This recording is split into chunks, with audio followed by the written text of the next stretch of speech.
Gusto ko lang mag-share ng word of God. Tayo as children of God, ipakalat natin ang word ng Lord sa mga tao para yung mga nawawala matagpuan ng Panginoon. Para yung mga taong nasa kadiliman maliwanagan. Para yung mga taong kailangan ng pagmamahal ng Panginoon, ma maabot sila. Naglalakas ako ng loob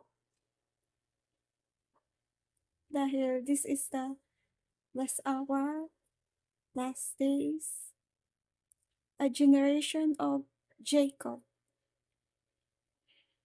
Generation of Jacob, Zion. Ang ating Diyos ay buhay. Kailangan natin siyang itaas. Kailangan natin siyang ma-exalt. I-encourage ko lang ang mga anak dyan ng Diyos.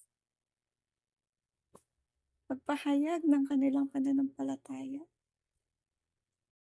Sabi sa Bible, darating ang Panginoon kapag ang gospel niya, ang good news kay Kristo ay naipakalat sa buong mundo, sa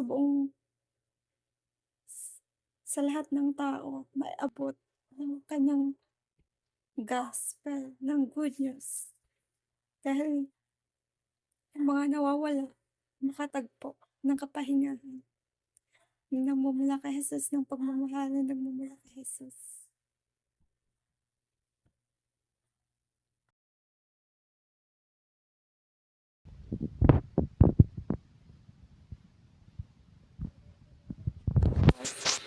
Thank you po Lord sa araw nito. Salamat Lord sa pagmamahal mo, sa presensya mo. Salamat po Aba sa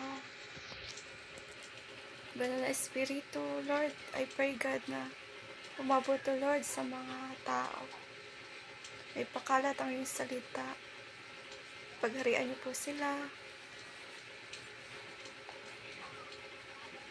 Maraming makakilala sa iyo. In the name of Jesus, I pray. Amen.